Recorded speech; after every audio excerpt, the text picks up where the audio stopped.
Bonjour à tous et bienvenue sur le podcast On Azure Grave, votre rendez-vous hebdomadaire pour tous les passionnés et professionnels de l'écosystème Azure.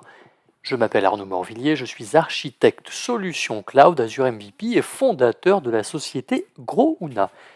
Ce nouvel épisode de podcast sera l'occasion de décrypter ensemble l'actualité Azure de la semaine 32 qui s'étale du 5 au 11 août. Mais avant de débuter, place à notre petit jingle. Bienvenue sur le podcast On Azure Grave dans lequel nous décryptons l'actualité du cloud Microsoft Azure semaine par semaine. Pour ne rien rater de nos épisodes, n'oubliez pas de vous abonner. Alors, au menu de cet épisode, nous allons évidemment parler des articles de la semaine, des annonces en JA, des annonces en preview et nous terminerons par quelques décommissions. Petit rappel comme d'habitude, tout ce que nous allons aborder est disponible sur les différents sites de Microsoft et évidemment concernant la rubrique des articles de la semaine, vous retrouverez les liens vers chacun des articles dans les commentaires du podcast. Débutons nos articles de la semaine en parlant d'IA, puisque Microsoft a récemment lancé une nouvelle version du modèle OpenAI sur Azure appelée GPT-4o 2024-08-06. Ce modèle est conçu pour aider les développeurs à travailler plus efficacement en leur permettant de créer des applications utilisant l'IA de manière plus structurée et plus précise. L'une des principales nouveautés est la possibilité de générer des sorties structurées comme des schémas JSON, ce qui facilite grandement le travail des développeurs.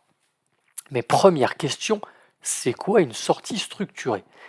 Une sortie structurée, comme un schéma JSON, est un format qui organise les données de manière claire et définie. Par exemple, si vous construisez un chatbot pour le support client, vous pouvez définir un format précis pour les réponses en incluant des champs comme texte de la réponse, intention, score de confiance ou encore horodatage. Cela garantit que toutes les réponses générées par l'IA respectent ce format, rendant plus facile la gestion, l'analyse et l'intégration des données. Mais pourquoi est-ce important ? Pour les développeurs, s'assurer que les données générées par l'IA suivent un format spécifique est crucial. Cela permet une meilleure intégration avec d'autres systèmes et applications, cela réduit les erreurs et cela simplifie la validation des données. Par exemple, si vous avez besoin que l'IA fournisse des informations dans un format précis pour une base de données ou une application, vous pouvez maintenant le faire facilement avec ce nouveau modèle. Super, mais comment cela fonctionne ? Vous allez voir, le processus est simple. Il faut définir le schéma JSON, c'est-à-dire décider de la structure que vous voulez que vos données suivent. Ensuite, vous configurez l'IA pour utiliser ce schéma pour générer les sorties. Et il ne vous restera plus qu'à tester en vous assurant que les données produites sont conformes au format défini avant de les utiliser dans votre application. Prenons un exemple concret pour simplifier. Supposons que vous travaillez sur un chatbot pour un service client. Grâce aux sorties structurées, vous pouvez demander à l'IA de toujours formater ses réponses de la même manière avec des champs bien définis pour la journalisation et l'analyse. Ainsi, cela rend le processus plus fiable et facilite la gestion des interactions avec les clients. Changeons maintenant complètement de sujet en parlant de Azure Databox pour accélérer la migration de vos données hors ligne. Mais pour commencer, rappelons ce qu'est Azure Databox.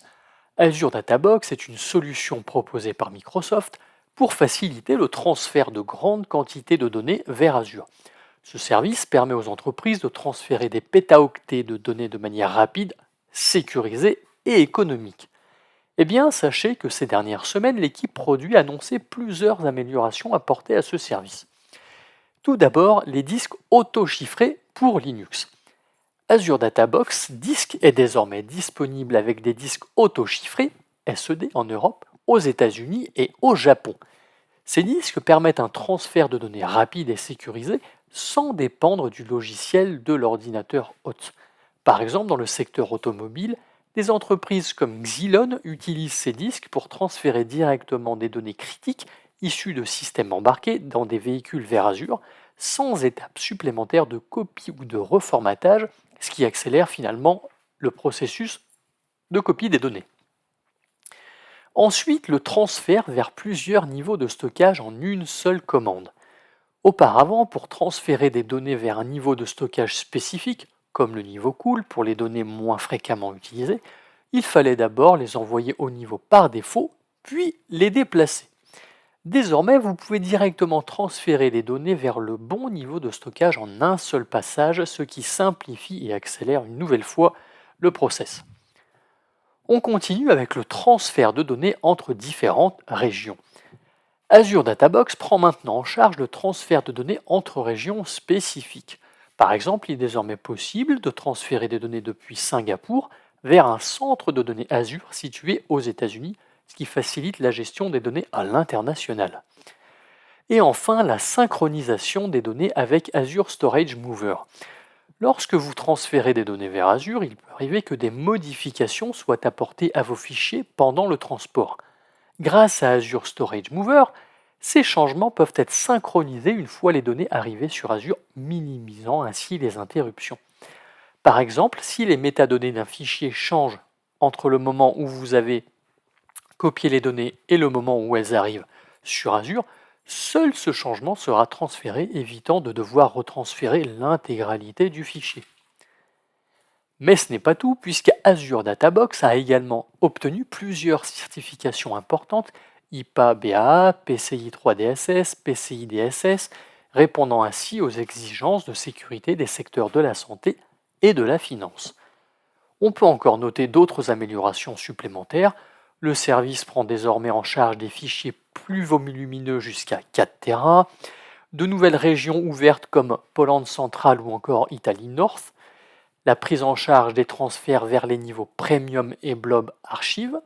Bref, si vous souhaitez copier une grande quantité de données de votre environnement on-premise vers Azure ou d'une région Azure vers une autre, vous savez maintenant comment procéder. Passons maintenant aux annonces en JA.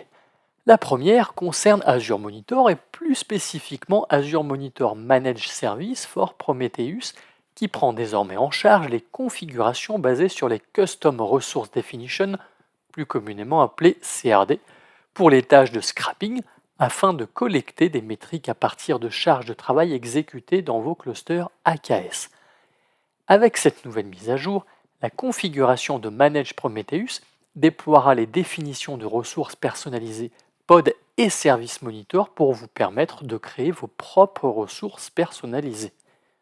En fait, c'est similaire à l'opérateur OSS Prometheus qui permet une configuration des tâches de scrapping dans n'importe quel espace de nom, ce qui élimine le besoin de mettre à jour le config map commun dans l'espace de nom Cube System.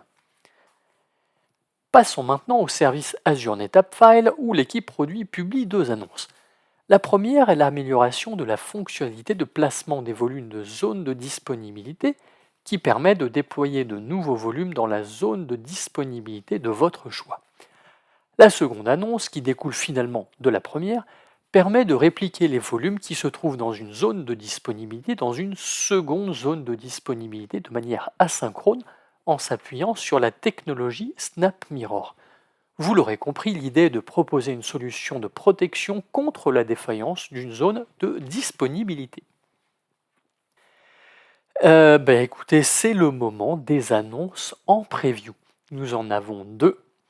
La première concerne Visual Studio Code puisque l'extension Azure API Center se dote de nouvelles fonctionnalités. Pour rappel, cette extension permet aux développeurs de créer, de découvrir, d'essayer et d'utiliser des API dans Azure API Center.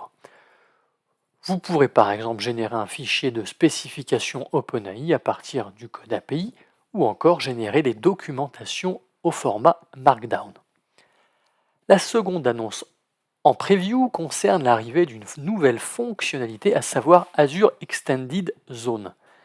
Alors une zone étendue, en Azure en français, est une extension d'Azure placée dans un endroit stratégique, comme le métro, un centre industriel par exemple, pour traiter les charges de travail qui se situent dans ces différentes zones. C'est parfait pour exécuter des applications sensibles à la latence et gourmandes en débit. Dans ces zones, vous pourrez y déployer différents types de services comme des VM scale set ou encore des clusters AKS et vous pourrez vous y connecter au travers de différents types de connexions comme ExpressRoute ou le peering de VNet. Alors pour le moment, il y a assez peu d'infos sur cette nouvelle fonctionnalité, mais cela me fait penser à du edge computing dans lequel on peut y déployer certains services Azure. Nous allons suivre cela et nous verrons les évolutions dans les prochaines semaines et les prochains mois. Passons maintenant aux décommissions, et il n'y en a qu'une qui concerne Azure Synapse Analytics où le support du runtime de Apache Spark 3.1 ne sera plus pris en charge à partir du 29 août 2024. Il faut donc envisager de passer à la version Apache Spark 3.4. Et bien voilà, notre épisode touche à sa fin. Merci de nous avoir suivis. N'hésitez pas à vous abonner et à partager. Pour ma part, je vous donne rendez-vous la semaine prochaine pour un nouvel épisode. À très bientôt.